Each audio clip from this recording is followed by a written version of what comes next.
You're tuned in to the Bleav in Arizona podcast.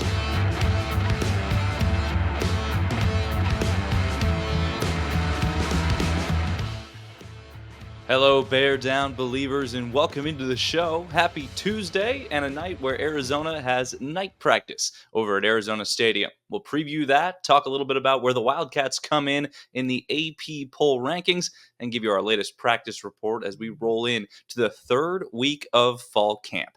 Before I do all that, I want to remind you to please subscribe, download each one of the shows on Bleav in Arizona on Spotify, Apple Podcasts, Google Play, or wherever you get your podcasts. These video versions will also be uploaded to my YouTube page at Matt_Reynoldson. That's BLEAV in Arizona. All right, just like last week, Arizona comes in ranked number 21 in the preseason poll, and that feels like it's somewhat fitting. I ran a poll on social media, got a few votes, and most people think 21 is just right for the Wildcats. But throughout this podcast, I'll talk a little bit about why I think Arizona could be too low, and some concerns about maybe if they fall below that 21 threshold, where in some cases they could be too high. Let's go through the arguments for each. Okay. The too low one is easy. I said at the end of last season that it looked like Arizona would have potentially a preseason top 10 team on their hands. Now, that was before Jedd Fisch's departure. That was before the ultimate tumult of January when everything turned around with this program. But the fact of the matter is Arizona didn't lose that much in the transfer portal. Now, maybe some depth in the defensive line room. That was something of a concern coming into fall camp. But Arizona did well to bring up some of its young defensive linemen, replace some of that depth, bring in guys from the transfer portal that will be impact players.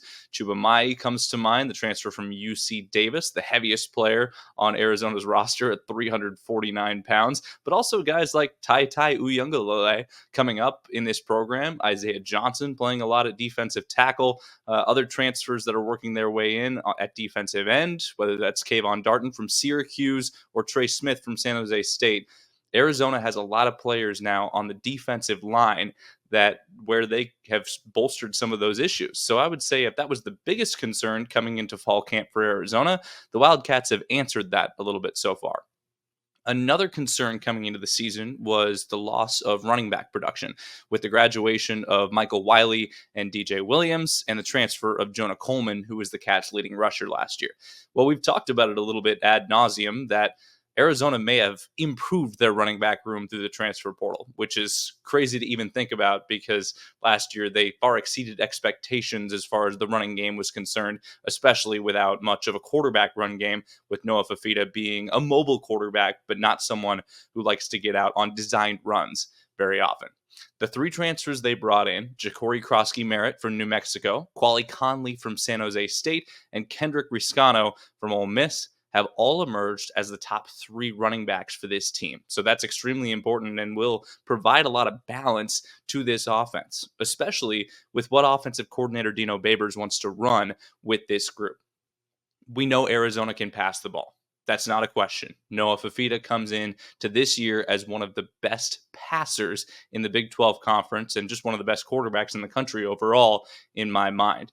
But this is about balance. This is about taking the pressure off of Fifita's shoulders. This is about taking some of the workload off of number one receiver Teteroa McMillan. So this all comes down to whether the Wildcats can find that balance on offense. Dino Babers wants to run some heavy sets, 2 tight ends, 2 running backs, sometimes a fullback. And if they can find that balance and pass out of it, keeps defenses honest and could be a major headache for defenses all over the Big 12. So all of this reasoning to say that the two concerns for Arizona this offseason, position group-wise, have been fulfilled. The only question that remains is, can this staff coach Power 5 football? I think you've seen it from a lot of areas of this staff. Obviously, we know Dwayne Aquino, with his 42 years of experience, can coach in Power 5 football. Being a defensive coordinator at Arizona for the first time, this is a guy that has seen a lot. And boy, if you think he's lacking for energy, just go over there to Arizona Stadium tonight and watch a practice. You'll see Dwayne Aquino up and at him, getting after guys, whether it's encouragement, whether it's, laying into him for a mistake. Dwayne Aquina is always that high energy guy, so he's not losing a step. Dino Babers is coming off of being a Power 5 head coach at Syracuse, so clearly there's Power 5 experience there. And then as an assistant, Brent Brennan has jumped around to different Power 5 programs and was the head coach at San Jose State last for 7 years at a place that's really hard to win in a Bay Area school without a lot of resources and one of the lowest resource pools in the entire Mountain West Conference. Now, they're turning that around now. So if you look at the current financial report or if you look at the current situation up there in San Jose, you'll see a brand new facility. But historically, it's been extremely hard to win at San Jose State, and Brent Brennan did a very good job of that. So really the only question for the voters, I think, for Arizona, if they really take into account the bolstered running back room and the bolstered defensive line room, is can this staff coach together? And so far, it looks like it, but we won't really find out until August 31st against New Mexico.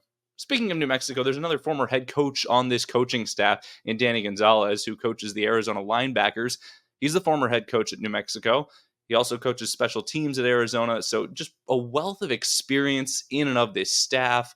As I've talked about before, more than 70 years of coaching experience between the Arizona coordinators. I mean, that is something certainly to behold. And I think it'll help Brent Brennan really kick things off to a positive start here at Arizona. So in my mind, 21 is too low. I talked a little bit in my rankings podcast last week because the AP poll and the coaches poll are pretty similar as far as how they're stacked out of teams that I think Arizona might be better than in the immediate and in the long term. Texas A&M has a tough SEC schedule, a lot of talent, but lost a lot of guys to the transfer portal, and Mike Elko comes in needing to win right away. I don't necessarily see them doing that this year.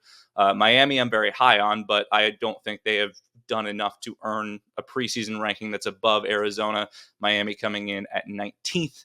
So there are some qualms that I have with this, but I have more of a qualm with the 12 individuals that didn't rank Arizona at all.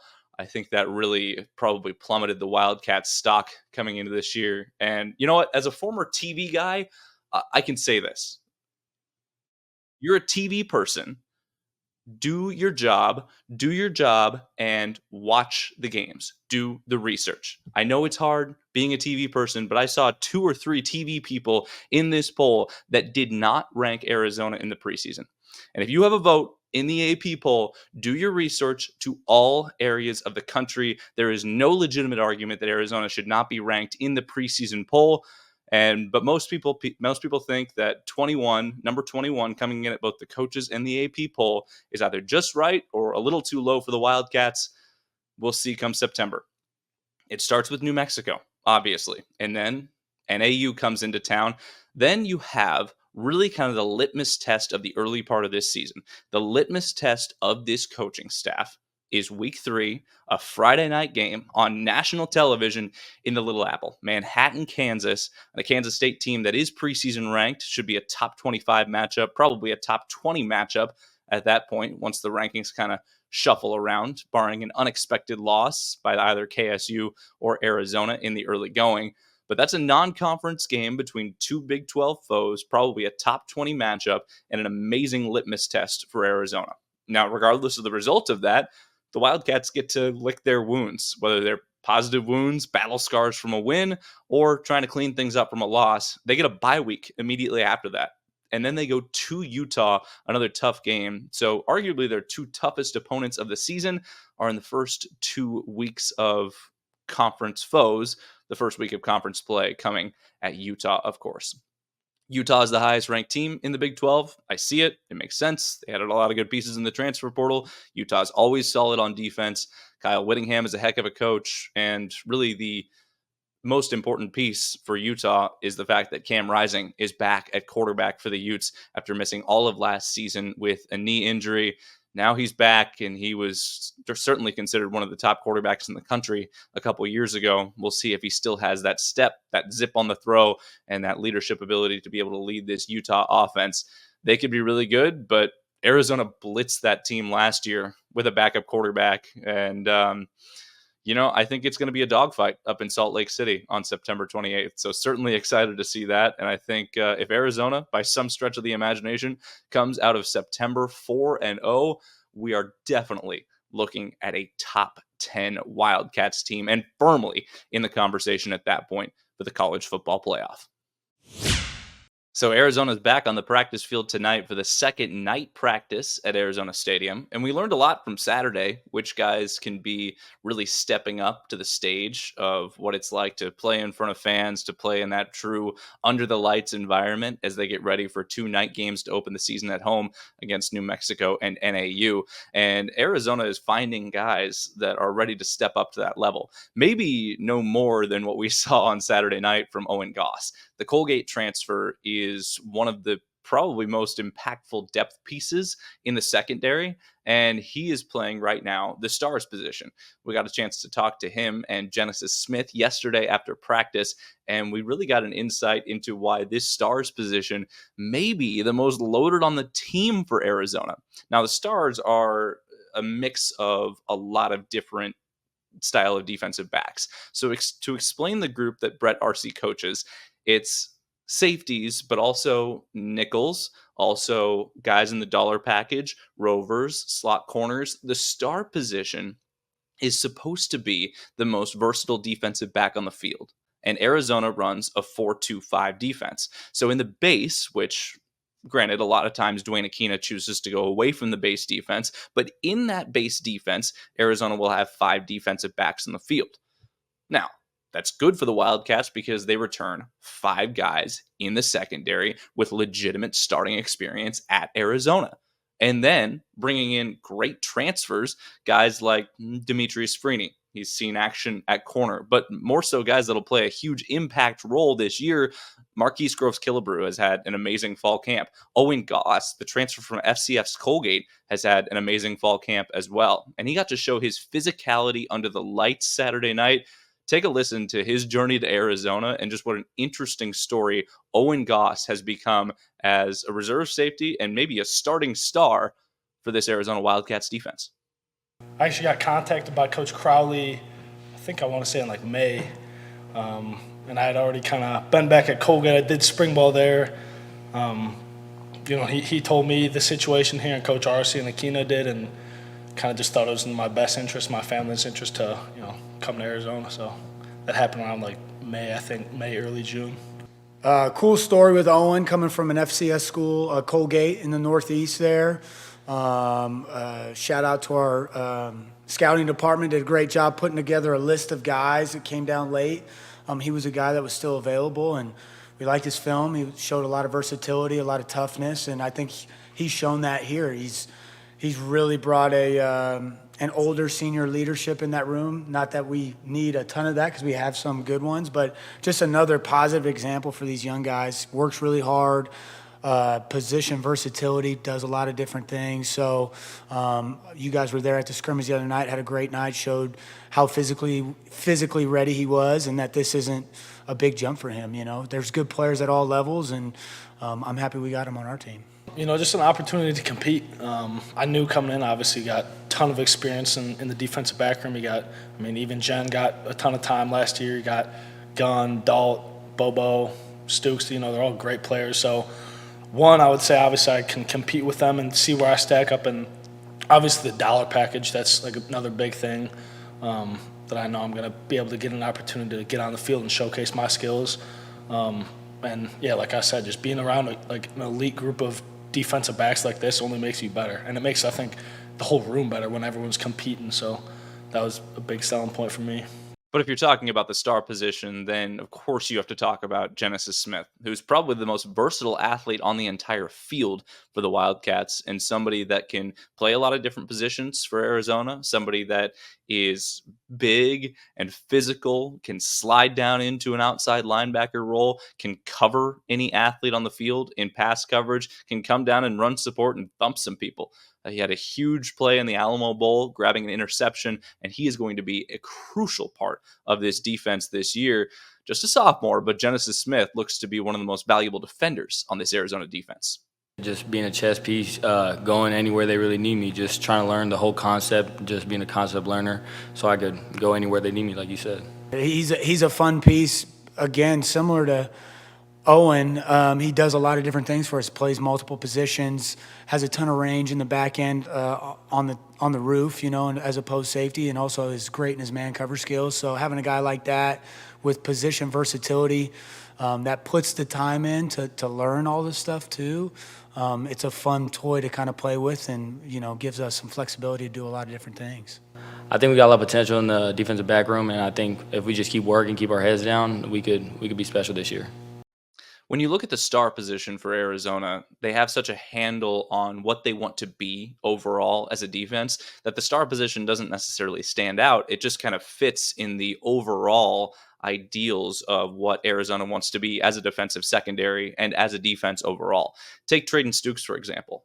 Maybe fits probably the best at that star position, but instead he's played a lot of corner so far in this fall camp, and he could be the starting corner opposite Takario Davis. Bobo did limp off the practice field a little bit on Monday with an apparent injury. Didn't look to be too serious, was walking under his own power, basically went to talk to the trainers by himself. But when they had to replace him, there were some questions about what they were planning on doing there. Emmanuel Carnley was a guy that took over for Takario Davis when Davis was out in team periods. Another guy that saw action there was Demetrius Freeney. So Meach playing that role. I think there's a significant drop off, obviously, with a potential future first round talent, but I think there's a significant drop off between Takario Davis and the guys behind him. But on the opposite side, I see a guy like Traden Stukes being someone that could rotate at that CB2 spot with potentially Marquise Groves-Killebrew or Javion Celestine. Those are guys that maybe fit the more physical corner profile and not that tall, rangy guy like Takario Davis is, but maybe that more physical corner style that can rotate at that CB2 spot and free up if Groves-Killebrew and Celestine kind of graduate towards earning a starting role on this defense. That frees up Traden Stukes to kind of move all around the defensive backfield, which is important. Now, before we wrap up this segment, I want you to listen to an answer of a question that I asked of Brett Arce yesterday, because I wanted to know what the balance was between developing guys for the NFL, where scouting culture dictates that you're either a corner or a safety, and the nickels get shoved down the board. But all NFL defensive backs coaches that I've talked to have said, we want to cross-train our guys. We want our guys to be capable of playing corner, safety, nickel, dime, dollar package, hybrid defensive back. We want our guys to be cross-trained. So I talked to Brett Arce about how he balances the development of these guys with knowing that they need to have some definition in their game, and they can't be a tweener if they want to get drafted at a high spot to go to the next level. It's on us to monitor that and keep rep counts. We keep rep counts of where guys are playing, what positions, how many snaps they're getting at, star versus corner for Stukes, or star versus safety for somebody else, and just making sure we're managing how many reps they get at different things. And then when it comes to game week, saturating them in one heavier than another, because that's probably what they are, but also making sure they can play multiple. And that'll benefit them at the next level, right? Because the more you know, the more you can do. It's hard to stay on a roster, and being able to play multiple positions will be able to help them, elongate their careers. So I think not only for us as a team is it beneficial, but it's beneficial for them later on. So if you head on over to Arizona Stadium for practice tonight, take a look at those defensive backs, because they are really kind of a stellar group within this team, and a group that is going to be a standout unit for this Wildcats program, and just a bunch of guys that can hit, that run extremely well, that cover extremely well, could be a strength of this Arizona defense. So I know you're watching the quarterbacks and the wide receivers, but take a look at the DBs when they win those one-on-ones. They look pretty darn impressive. All right, so practice at Arizona Stadium tonight begins at 7:10 p.m. Under the lights, we'll be there. We'll have a talk with the coordinators after that practice, and then we'll have more content on that front tomorrow.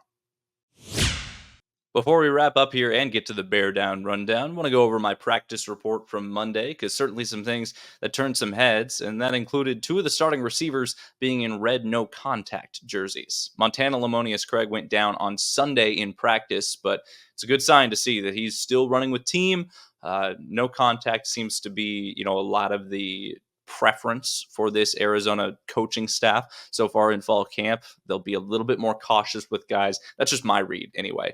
But they'll be a little bit more cautious with guys, not rush them back into action, not rush them back into contact too much. But Montana Lamonius Craig and, of course, Tetairoa McMillan were both in those red no contact jerseys for the team periods of practice on Tuesday. So certainly something to watch there. Jeremiah Patterson has fully emerged as the number 3 wide receiver, maybe even the number 2 wide receiver, because he looks to be an absolute incredible threat at that slot position. They've got guys there too. I mean, they go deep at wide receiver. I mean, I know you can only really play 6, but I think your top 3 have really separated, have really become clear in Tetairoa McMillan, Montana Lamonius Craig, and Jeremiah Patterson.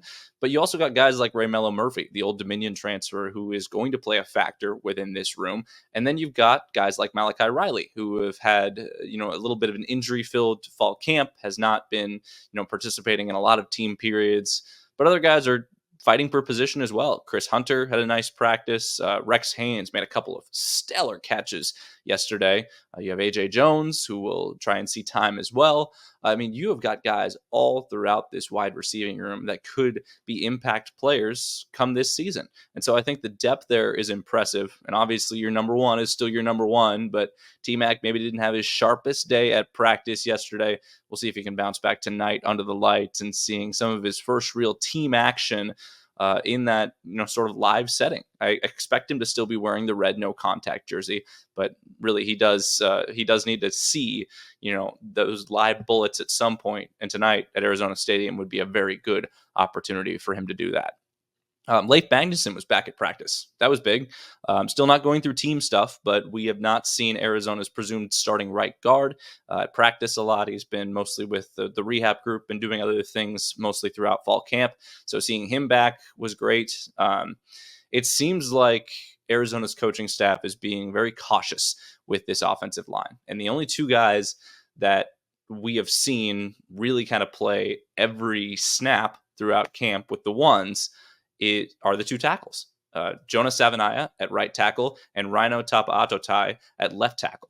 So Rhino is really, as a redshirt freshman, has really emerged at that left tackle spot. Good to see him staying healthy. Good to see him, still learning how to take those live bullets. But the interior of Arizona's offensive line, it shouldn't be a question, but it seems like they're being ultra cautious with those guys. We don't know what's going on with Josh Baker. Wendell Moe said he's dealing with a soft tissue injury, but would be ready to play if there was a game this weekend. He said that last week.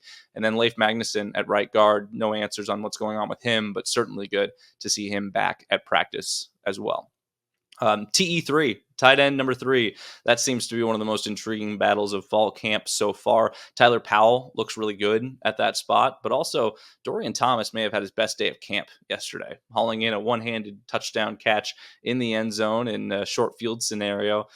Thomas looks the part, definitely looks the part. So if he can emerge as a capable tight end number 3, you could go very deep with this Arizona tight end room, which is important for offensive coordinator Dino Babers because he wants to run a lot of these heavy sets as well. Certainly exciting to see that for Arizona football. And certainly we've seen a lot. We've learned a lot through these first 2 weeks of camp, week 3 coming on and kind of starting with that open practice tonight at Arizona Stadium.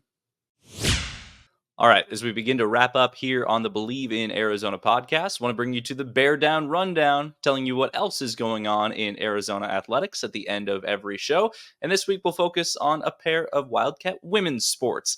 The Arizona softball team added an assistant coach and new hitters and catchers coach Amber Freeman to the coaching staff. And she's a former ASU catcher from 2012 to 2015. So Arizona trying to figure out piece together the coaching staff, piece together the offseason, and try and capitalize on a super regional appearance from last year. I know a lot of people would say that was not maybe up to the standards historically of Arizona Wildcats softball, an 8-time national championship winning program. However, was a really nice bounce back from missing the tournament for the first time in 35 years back in 2023. So I think things are going well. Things are on an upward trajectory for the Arizona softball program, and getting some of those pitchers back and healthy this year and bringing back the talent they do at the plate. I think Arizona could have a really special year and really be a force to be reckoned with in the Big 12. Them and Oklahoma State look to be potentially the two best programs in this new look league this year.